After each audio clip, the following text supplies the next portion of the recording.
আসসালামু আলাইকুম প্রিয় দর্শক, সবাই কেমন আছেন? আশা করি সবাই ভালো আছেন, সুস্থ আছেন। আর ভিডিও ব্লগার থেকে আপনাদের শুভেচ্ছা ও অভিনন্দন। আজকে আপনারা দেখতে পারতেছেন টেবিলে সাজানো যে উপকরণগুলো আছে, আমি কি বানাবো। হ্যাঁ বন্ধুরা, আপনারা অবশ্যই জেনে গিয়েছেন।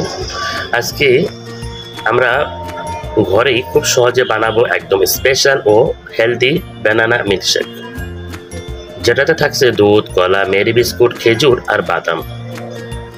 হ্যাঁ বন্ধুরা, এখানে আমি 3 গ্লাস বানাবো, তাই আমি এখানে আধা কেজি ঠান্ডা তরল গরুর দুধ নিয়েছি।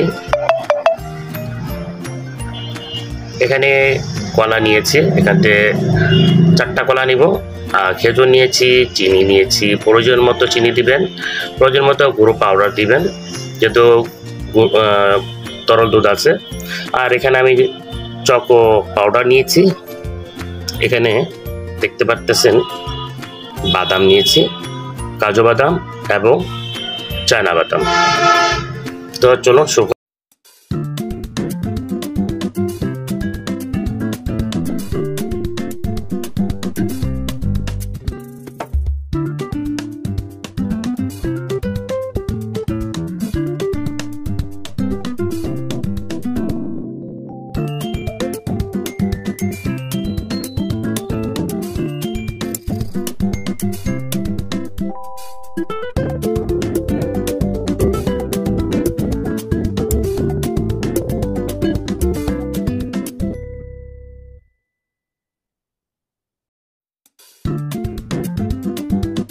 ব্লেন্ড করা শেষ।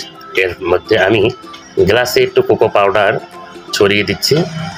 বাসায় তৈরি, তাই বাচ্চা যাতে সুন্দরভাবে খেতে পারে, আর দেখতে যেটা সুন্দর, খেতে দারুণ মজা। হয়ে গেল আমার বাসায় তৈরি ঝটপট মিল্কশেক। এভাবে বানিয়ে খেলে আপনার বাচ্চা বুড়ো সবাই এটা পছন্দ করবে।